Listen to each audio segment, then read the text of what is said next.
اعوذ باللہ من الشیطان الرجیم، بسم اللہ الرحمن الرحیم۔ السلام علیکم ورحمۃ اللہ وبرکاتہ۔ دوستو، آج ہم اس ویڈیو میں بات کرنے جا رہے ہیں حضرت بلال رضی اللہ تعالیٰ عنہ کی آزادی کے بارے میں۔ جب حضرت بلال رضی اللہ تعالیٰ عنہ نے اپنے ایمان کا برملا اظہار کیا تو ان کے آقا امیہ بن خلف نے ان پر تشدد کے پہاڑ گرا دیے، انہیں تپتی ریت پر لٹایا جاتا، ان کے سینے پر پتھر رکھے جاتے، ان کو نوکیلے پتھروں پر گھسیٹا جاتا، ان کا جسم لہولہان ہو جاتا۔ تو جب یہ سارے حالات نبی کریم صلی اللہ علیہ وسلم کے علم میں آئے تو آپ صلی اللہ علیہ وسلم اکثر بلال کے بارے میں افسردہ رہنے لگے۔ ایک بار آپ صلی اللہ علیہ وسلم مکہ کی گلیوں سے گزر رہے تھے۔ آپ صلی اللہ علیہ وسلم نے دیکھا حضرت بلال پر کوڑے برسائے جا رہے ہیں، انہیں مجبور کیا جا رہا ہے کہ وہ اسلام سے منحرف ہو جائیں اور لات اور عزا بتوں کو اپنا معبود تسلیم کریں، مگر وہ تھے کہ مضبوط چٹان کی طرح اپنے ایمان پر ڈٹے رہے۔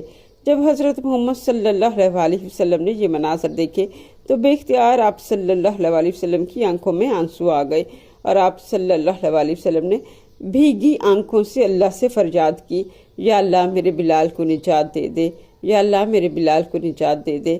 کچھ روایات میں آتا ہے کہ ایک دن آپ صلی اللہ علیہ وسلم خانہ کعبہ کی دیوار کے ساتھ ٹیک لگائے بیٹھے تھے اور رو رہے تھے۔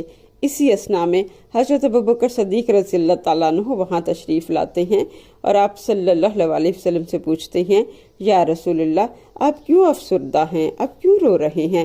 تو آپ صلی اللہ علیہ وسلم نے فرمایا، سوچ رہا ہوں اللہ عز و جل مجھے پیسے دے اور میں بلال کو خرید کر آزاد کر دوں۔ حضرت ابوبکر صدیق رضی اللہ تعالیٰ عنہ گھر گئے اور کچھ روایات میں آتا ہے کہ حضرت عباس کو امیہ بن خلف کے پاس بھیجا تاکہ بلال کو خرید کر لے آئیں۔ امیہ نے 50 درہم، جو اس وقت کے لحاظ سے بہت بڑی رقم تھی، مانگ لی۔ عباس واپس آ گئے۔ پھر حضرت ابوبکر صدیق رضی اللہ تعالیٰ عنہ خود حضرت بلال کو خریدنے کے لیے امیہ کے پاس گئے۔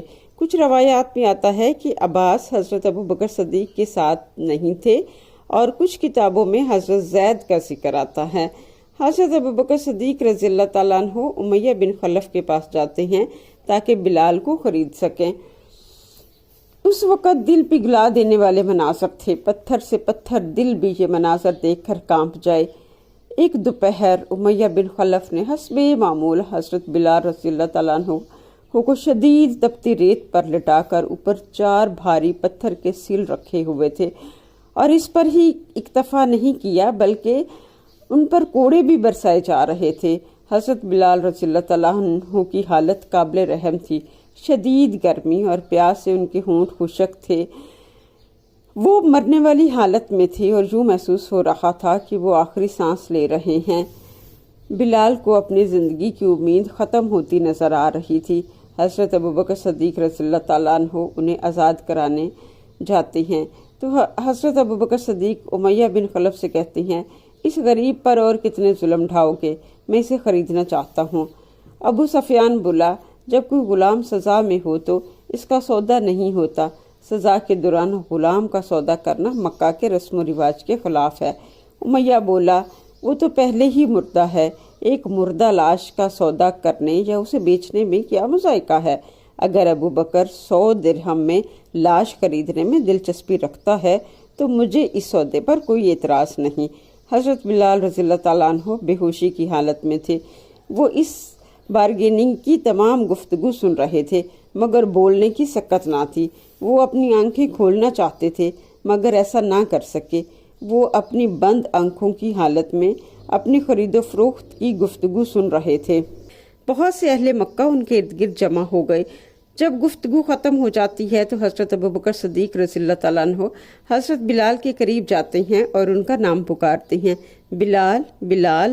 بلال چمکتے سورج میں اپنی آنکھیں کھولتے ہیں اور حضرت ابوبکر صدیق کو دیکھتے ہیں، ہونٹوں پر مسکراہٹ تھی۔ حضرت ابوبکر صدیق کہتے ہیں، بلال زندہ ہے، بلال زندہ ہے۔ یہ سن کر امیہ بن خلف کہتا ہے، یہ زندہ ہے، اب میں 200 درہم وصول کروں گا۔ حضرت ابوبکر صدیق رضی اللہ تعالیٰ عنہ 200 درہم کی قیمت ادا کرتے ہیں۔